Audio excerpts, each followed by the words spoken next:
Muslim guy that I also wrote all of my other It's all right.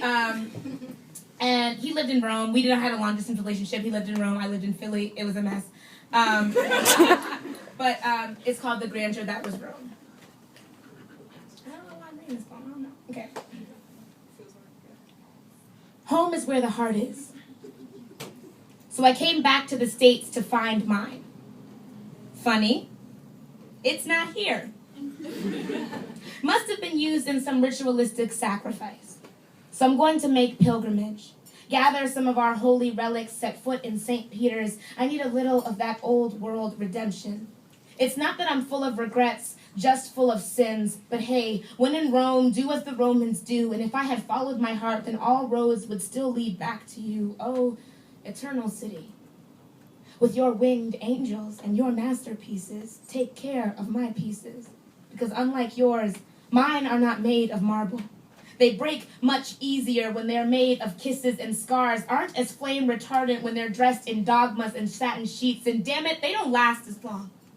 If my back were a triumphal arch, my spine would regale stories of your victory, place laurel wreaths on my hero's head, and pour out my blood like wine to welcome him home. Treat him like one of your heroes, carve his name in my bones, but it isn't.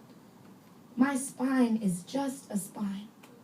There's a grand arena in my eyes.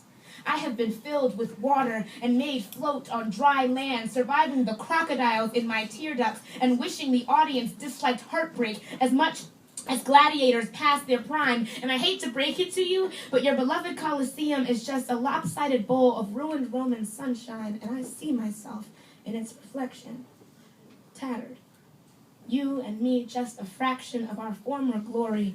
I revive my epic romance only in the stories. And look at you, your glory lies in your forum, not your skyscrapers. They don't care how high you can soar, just how far you can fall. The last living testament of when the world had it all, and I will never have it all, for my heart lies locked within your gates, and I am living in exile and cannot return home. So all I do is meditate on the beauty that was us and the grandeur that was Rome. Oh, city of love. I am not cut out to be your Caesar. I never asked for much, only that you quit trying to make an empire out of my chest. But if you're insistent and need another victim, I'll sacrifice myself out of love for just one of your citizens. 600,000 Christian martyrs buried under the floorboards. So go ahead, crucify me, because what's one more if all is fair in love and war? Give me my Romeo, if you will not give me back my legions, for I am standing on the balcony of the Mediterranean and do not wish to leave him. Oh, city of the 7 hills, where is your pity? Don't you remember what it felt like to love Julius?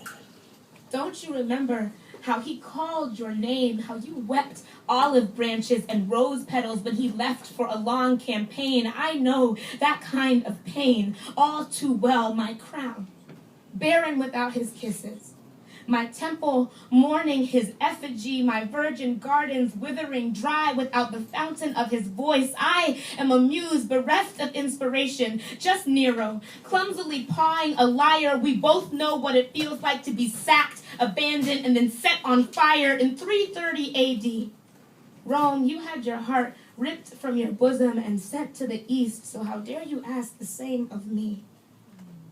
I guess that earthquake in 2010 was just judgment. There you lie, prostrate like a pagan, quaking in its foreskin. Rome, you have shooken yourself silly, a 2,000-year-old fool still believing in a comeback. And me, a 23-year-old lover, sword in my chest, quoting Virgil in my delirium, too young to realize I'm already dead, so the two of us will cover our heads with ash and mourn for the setting sun. I see so much of myself in you. For Rome, you too have fallen and cannot get up.